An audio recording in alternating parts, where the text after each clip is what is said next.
everyone. Yeah, I know it's just 15 minutes before lunch, but I promise to make this interesting and insightful. So, we have two other great companies, founders, CEO of Zota, as well as Zota Davaindia, and founder of PSafe, Vikas, Bagaria. The idea of creating this session was to, give some insights on how entrepreneurs work, and what do they think differently? How do they work in terms of maintaining the balance sheet, the whole investments, and so on? So I would start with Vikas first, and would like to ask him about, from his aerospace engineering to a women hygiene product, what was the thought behind the whole P-Safe? If you can please share it. First of all, thanks, Bhavesh, for having me here. So, it's almost 30 years for me being an entrepreneur, and I was doing aerospace and defense. So 2013, it was on a road trip when Shrina, my wife, was sick, and she was admitted into the hospital with UTI, which is urinary tract infection. And while she was recovering, the doctor said that, though UTI can happen with many reasons, couple of reasons are holding on the pee, drinking less of water, or sitting on the unsanitized washroom, which has a toilet seat, which has an E. coli bacteria, which may lead to UTI. So while she was recovering, the idea came in. Us समय कुछ करने को था नहीं, life was set. So I thought, okay, let's do something. And I researched that there was no such product which we can spray it on the toilet seat and which can kill E. coli bacteria, can reduce the risk of UTI. Simple product. Named it P-Safe, idiot-proof name. First in the world. Yeah, meaning hygiene, nobody would have thought. Yes, very important. And I think for women, it's very important. But, creating a business out of the whole hygiene model, it's very interesting. So initial days, how did you start? I know every entrepreneur struggles for when they create a product and take it into the market. So if you can share, that those initial struggles, which the audience would want to know, or even they have an insight on it. No, from the infrastructure or business-wise, it wasn't a problem because I was running multiple businesses. I had safetycart.com, which I started in 2012, inspired by, again, Nirbhaya rape case. So I knew how to sell online, how to sell across offline and all. But the product P-Safe, toilet seat sanitizer, you are making people believe that this will help you and reduce the risk of UTI. It took me 3 years to sell around 100,000 units, mostly repeat from gynecologists recommending it. People are using it. But ultimately, we decided when 2017 came that let's make a company out of it. But you can't create a Red Bull. You can't sell one product, a toilet seat sanitizer. So the idea was how we can go into a category which is not talked about, which is more of hush-hush, taboo, which is menstruation, sexual wellness, pleasure. So we took 40 years of women's life, which was from puberty to menopause. So now menopause comes, like perimenopause comes at like early 40s, late 40s.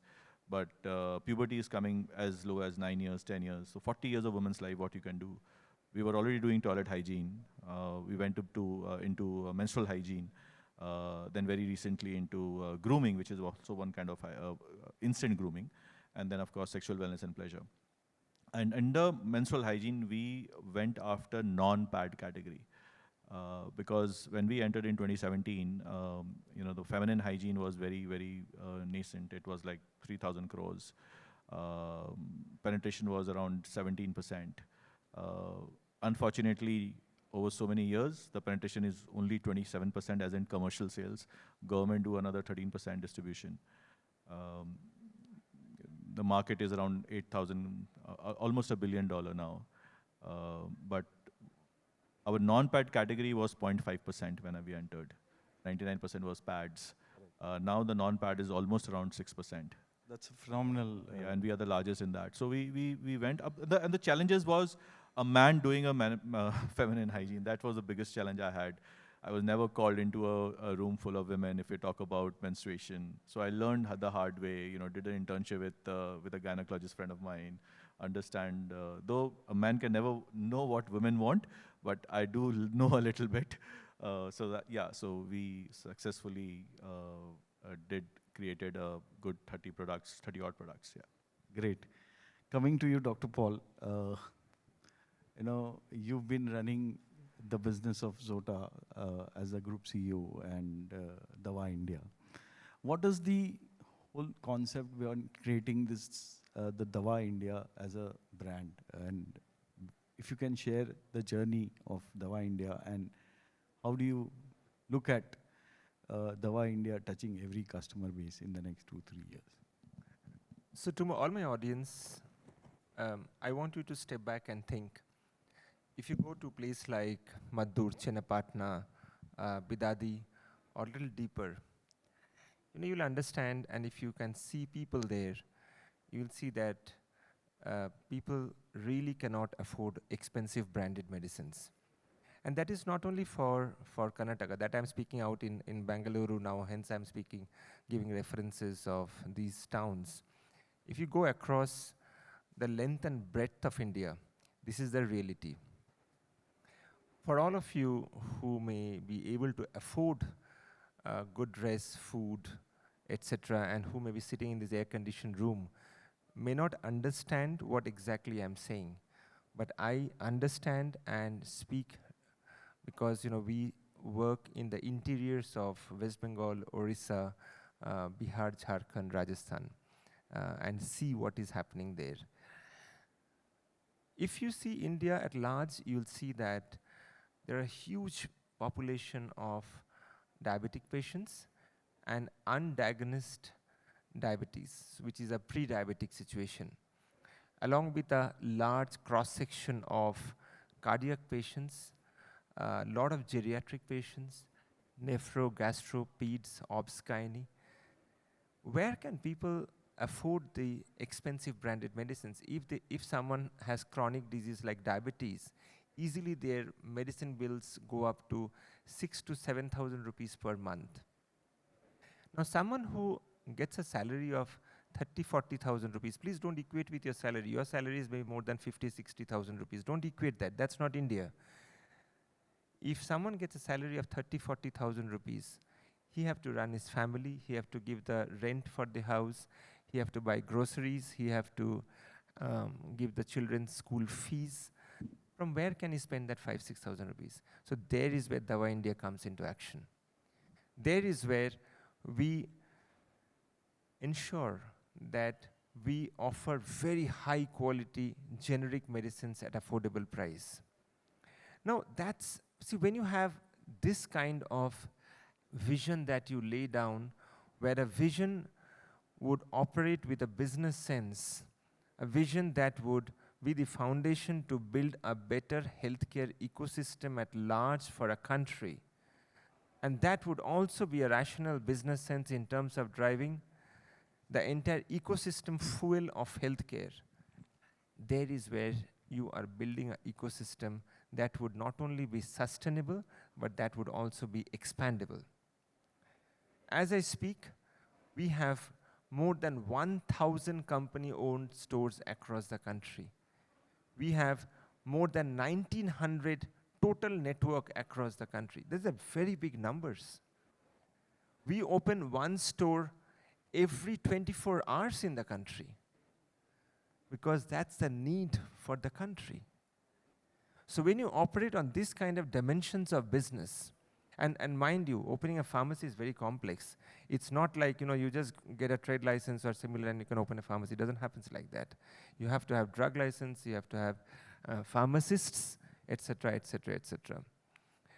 In spite of that, when you are clear what is it that you want to build for the country, then it makes a complete different dimensional impact.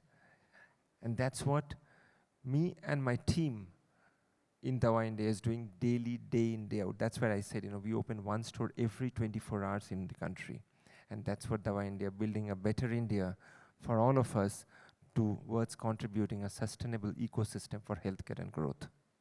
Thank you, Dr. Paul. Interesting, because 1,000 stores and in a category which is difficult to retail, it's a great achievement, and congratulations to you.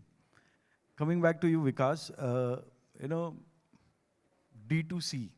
You started with D2C as a model, and now you've grown in the last 6, 7 years, 8 years, for example. So, how do you see yourself from D2C to a pure play FMCG player now? Because you know, I've seen you know, PSafe now quite visible across different retail touch points. So, you know, how do you see that growth happen? First of all, we never was a D2C brand. I think blame it on the safety cart, which was running an e-commerce venture.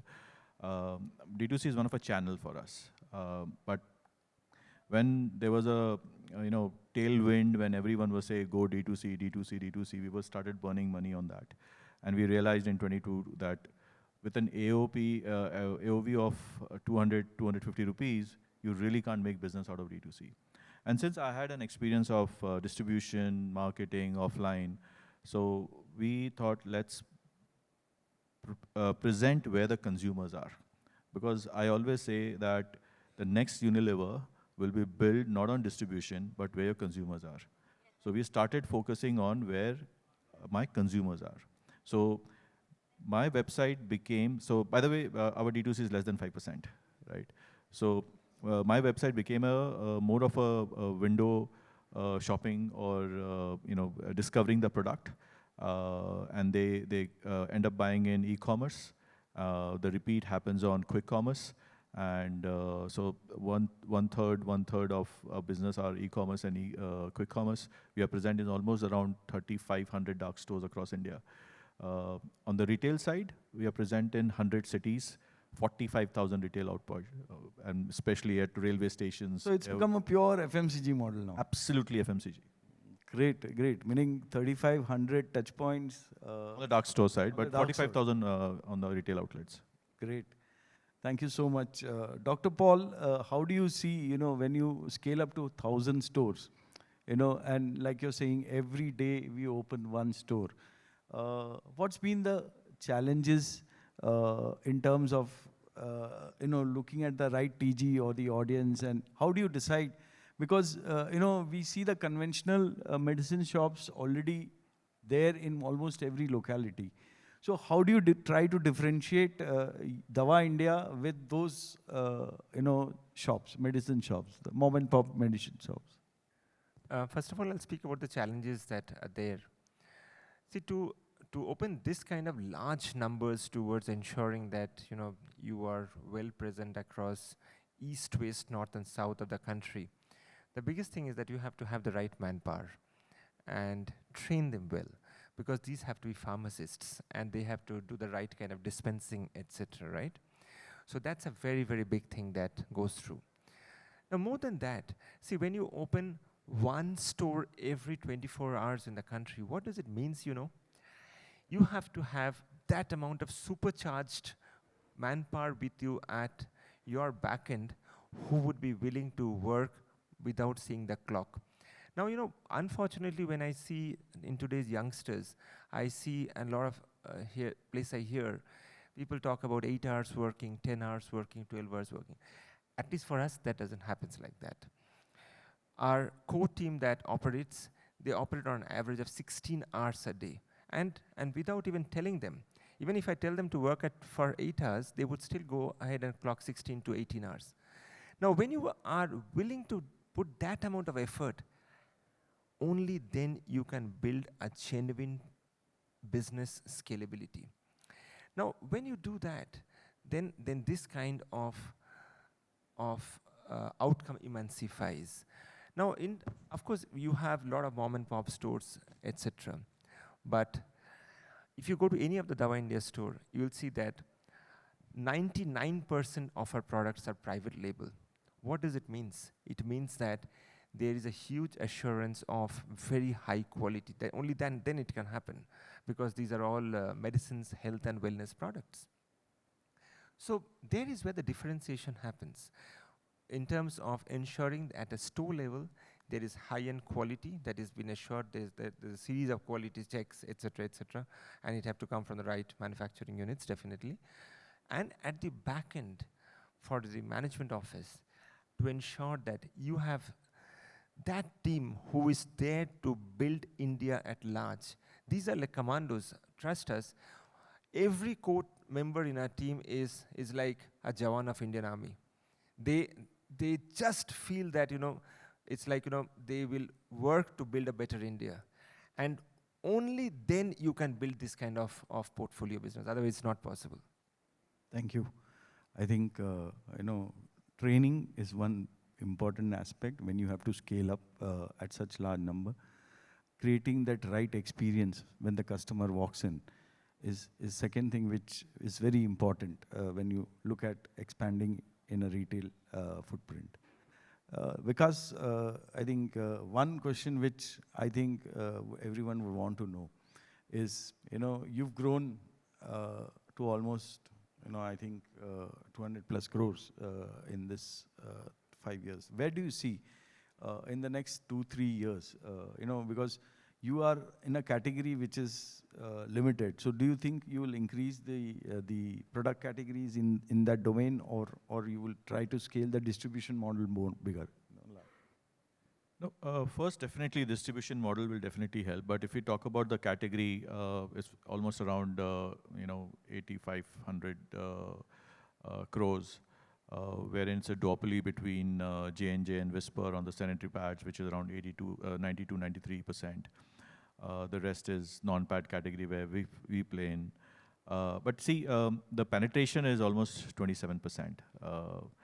A lot can be. So if I can give you an example, out of 100 administrators, 27 on the commercial side, maybe around 13 from the government. So 40, out of 100, 40 of them are using pads or non-pads.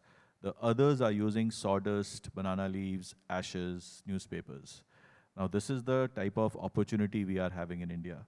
You can imagine with 1.4 billion population, the administrator will be around 300 million. Those are the administrators in India. US, 300 million population, administrator may be around 100 million, but they are 6 billion in feminine hygiene, $6 billion. 6 billion. And we are only at $1 billion. So you can imagine where we can go. Non-pad category in China is 45%, India is 4%, US is 60% non-pad category. So I think it's a hard work, but I think many companies like us, many brands like us are coming into this category, and we want more and more people to come and grow the pie. But we'll definitely be focused on sustainability, on non-pad, because see, as women comes into workforce, the menstruation or the period care products will go on, and that's what we are seeing over the last many years. As soon as, again, bleed your way. It's not only sanitary pads. We have seen that menstrual cups, which you can wear it for 12 hours. Paramilitary forces, the women at the police force or nursing staff, they have all switched on to menstrual cups. We proudly say that the entire women's sailor of 1,000 in Indian Navy, they only use PCF menstrual cups. We have a tie-up with Navy. Now Army is going around it. So. Yeah. So, yesterday we were having a chat with one of my friends, told me product is always important. And yes, we all believe. But in today's age of Gen Z, everyone says that, the communication and marketing is as much important as the product.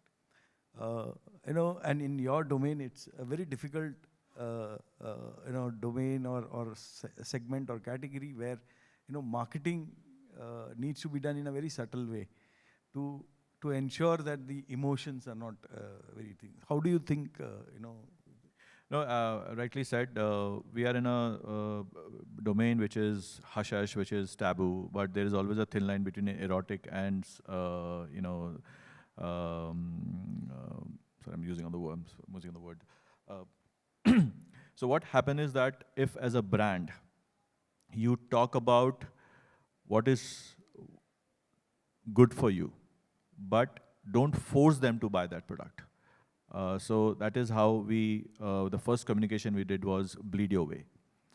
We give you option of 4-5 different products, which you can wear it as per the need you need. If you're heavy flow, you can do a XL pad. If you want to wear it for 12 hours, you can wear it a menstrual cup, or for non-menstrual hygiene or non-periods days, panty liners. But I think the success of PSafe or the company like us is actually Gen Z's, and I give a lot of credit to Instagram as well. Because now it has become, because they are explorer, they don't want to be known that, okay, it's a hush-hush. So in our office, so we have around 60% women. When they are chumming, they wear a red dot on their chest. It means they are chumming.